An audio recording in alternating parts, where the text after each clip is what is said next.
राधा स्वामी। मैं सविता राधा स्वामी आज के इस पाखंडी भक्ति युग पर प्रकाश डालकर सभी गुरुओं की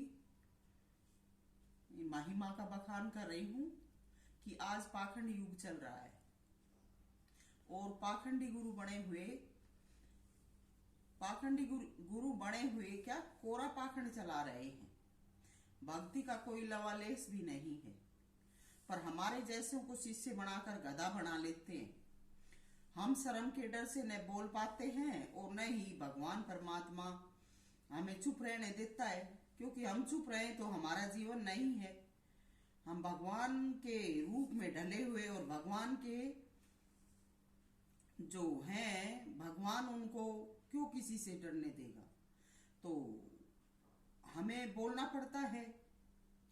हम जो शिष्यता स्वीकार करते हैं वो मारे जा रहे हैं, और जो लोग कभी भगवान को मान ही नहीं रहे वो अच्छा जीवन जी रहे हैं। एक शिष्य पूरा जीवन लगा देता है जितना उसका शरीर काम करता है, लेकिन ये पाखंडी गुरु उसका कभी भी मान नहीं देते हैं, ना उसको कभी भी उसका प्यार देते हैं। मगर कोई इनके पास ऐब करके आता है उसको चौगुना प्यार देते हैं, क्योंकि इन पाखंडी और ऐबी जीवों की जात मिलती है। जात यानी एक जैसे गुणों के टकरा जाते हैं। अब जो जैसा होता है वैसी तादाद बढ़ा लेता है। तो आजकल का भक्ति युग है। एक नेता इनके पास 2-4 पुलिस की वर्दी वाले लेकर आता है, उसका खुद उठकर स्वागत करते हैं। तो सभी को नेता ही बन जाना चाहिए, क्यों परमात्मा की भक्ति करें?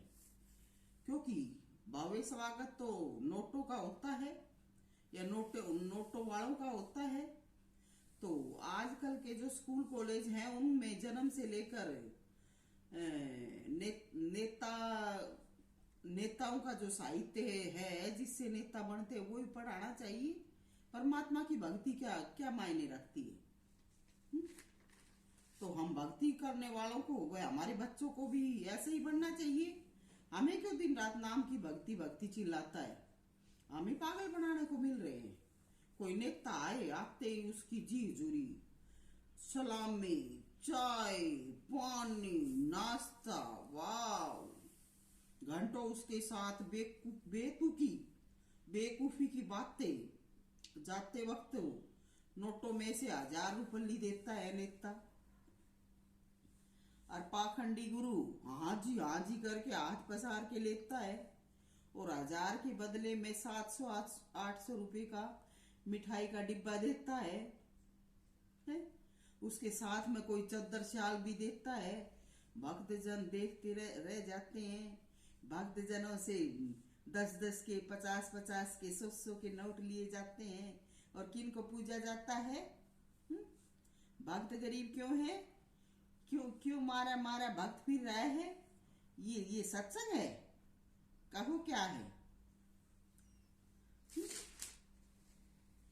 और उनको खुद अपने हाथों से फिर ये आसन पे बिठाते हैं, अपनों सेवकों से उसका आसन लगवाते हैं, अपने हाथों से ही फिर चाय थमाते हैं, चाय के साथ काजू की बर्फी खिलाते हैं। सिंपल में तो इनकी सुपीरियरिटी खत्म होती है। फिर घंटों उसके साथ आंख से आंख मिलाकर ठहाके के लगाते हैं। कोई संगत से मिलने आए तो 100 सवाल करते हैं। कहाँ का है, क्या काम है, क्यों आया है, तेरा आगे पीछे कुछ है कि नहीं है। और जब इनसे नेता मिलने आए तो उनका कैसे मान करते हैं? ये संत मत है? क्यों संत जनों को कोई लाभ मान नहीं मिलता? और नेता या अफसर हैं वो अपनी वर्दी की पावर दिखाते हैं, संत से मिलने आते हैं, गरूर इतना दिखाते हैं। जो अफसर या नेता ऐसे बनकर आता है वो अपनी वर्दी या पिस्तौल से अपना काम स्वयं क्यों नहीं कर लेता? आते ही क्यों ऐसी जगहों पर? अगर अपनी पावर दिखानी है तो मंदिर मस्जिदों में, गुरुद्वारों में या दरबारों में क्यों जाते हैं? अपनी सेना में वर्दी को ही दिखाते हैं और इतने ताकतवर हैं तो इन्हीं से काम करवा लेना चाहिए। क्यों जगह जगह मंदिरों में जा जाके मत्था रगड़ते हैं? संत के पास तो दीन व निमाना होकर आना चाहिए। संत के पास जाते हैं और हथियार साथ लेकर जाते हैं, सेना लेकर जाते हैं। इन हथियारों को इन्होंने अपने साथ अपने बाहर ही रखना चाहिए। सिंपल कपड़ों में होने चाहिए। संत के पास भी वर्दी लगा के जाते हैं। क्या संत इनकी वर्दी को देखकर इनके माथे में टिक क्या करेगा? और जो ऐसा करता है वो संत नहीं होता, गद्दार होता है। इनसे बढ़कर कोई अभिमानी नहीं होता। क्यों आज धरा पर इतने आज से व गंदे गंदे काम हो रहे हैं? लोगों ने खुदा को बुलाया है, अपनी वर्दी से व सेना से प्यार व गरूर करते हैं, इसलिए परमात्मा इनकी चीजों की पावर देखता है। इन चीजों से कभी अच्छे काम होते हैं। थोड़ा सा कठिनाई परेशानी का वक्त आए या दिखे तो अपने हथियार तानने लगते हैं। गुस्से आग में उल्टे कर्म हो जाते हैं, फिर मारे मारे फिरते हैं, केस चलाते हैं, फिर धक्के खाते फिरते हैं। यही कारण है धरा पर अशांति व कलेश का। भक्तजनों के साथ कोई अच्छा सलूक नहीं करता। सारा सारा दिन काम लेते हैं, उनकी आंखों के सामने खुद चुस्की लगाते हैं। भक्त का कहाँ भगवान देखे? भक्त कहाँ भगवान देखे? कभी जमीन देखते हैं, कभी आसमान देखते हैं। एक भक्त 600-700 किलोमीटर चलकर जाता है, जाते ही 5-6 घंटे खड़ा रहकर सेवा करता है। उसको न बैठने के लिए कोई चेयर, ना पानी, ना चाय, बस मर रहे हैं सब बेमौत। ऐसा नहीं करें तो आजकल के भगवान बन रहे हैं, वो नहीं, और कर रहे हैं तो देह में जान नहीं। पूरा जीवन चक्कर कटवा कटवा कर मार देते हैं, रोगी मना डालते हैं। पूरे पूरे दिन खाना न मिले तो शरीर कैसे काम करे? अब जो श्रद्धालु हैं वो पहले सेवा में लगते हैं, शर्म के मारे खड़े रहते हैं। कभी ये पाखंडी फिर ना जीने दे, फिर समय कभी कुछ जहां भी जाते हैं ऐसे ही समय बीतता जाता है। भीड़ इतनी होती है, सब खाना पीना उठ जाता है। लास्ट में जाने वाले न मांगे तो अभिमानी, मांगे तो अब समय नहीं है खाने का, ये जवाब मिलते हैं। बेचारे मेहनती व विश्वासी ये जीवन जीते हैं। एक बदमाश सबसे पीछे आती है, सबसे आगे बैठती है। उसे कोई कुछ कहे तो उसके यार दोस्त गणे होते हैं।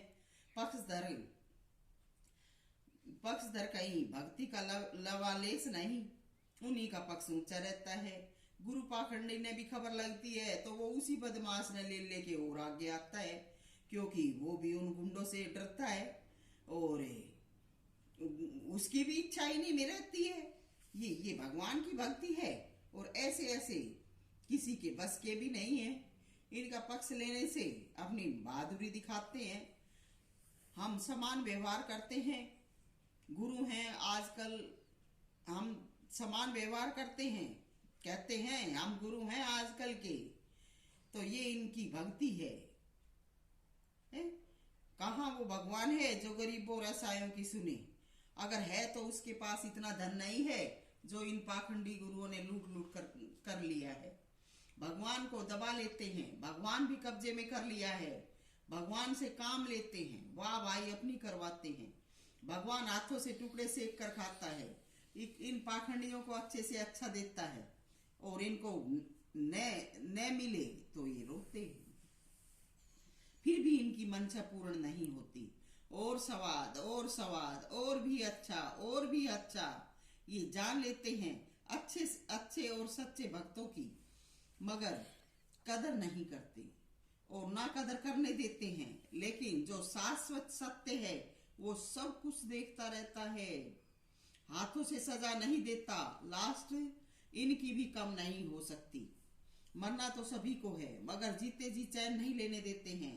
एक पिता या माता अपनी संतान की शादी कर देते हैं, शादी करते हैं तो संतान पैदा हो जाती है। अब संतान उस माँ बाप की संतान को, यानी उनके बेटे को पापा और बहू को माँ नहीं बोलेंगे तो वो किसको बोलेंगे। लेकिन अगर लड़के के माता पिता जलते हैं तो वो दोषी हैं, क्योंकि लड़का उनका पुत्र है और उसकी पैदा की गई संतान का तो वो पिता है। उन माता पिता का भले ही पुत्र है, लेकिन वो उनका तो पिता है। तो यही बात गुरु पर भी लागू होती है। जब गुरु अपना ज्ञान दे देता है और शिष्य उस ज्ञान से परिपूर्ण हो जाता है, और परिपूर्ण होने के बाद वो आशीर्वाद देता है या सब भलाई के काम करता है, तो गुरु को प्रसन्न होना चाहिए, न कि उसको चिढ़ चिढ़ के उसके साथ गंदा व्यवहार करना चाहिए। तो आजकल के ये गुरु हैं, उस शिष्य की करनी को खुद हाथों में लेकर ले लेते हैं और उसे जीने नहीं देते। तो वो गुरु पूर्ण होने पर भी दोषी व कलंकी है। जब ऐसा गुरु मिल जाए तो उसका मुंह भी नहीं देखना चाहिए, क्योंकि नामदान व आशीर्वाद हम परमात्मा का कार्य करने के लिए करते हैं। गुरु शिष्य को दबाकर उसका हक खुद खर्चता खाता है। ऐसे गुरु को क्या कहें? समझवार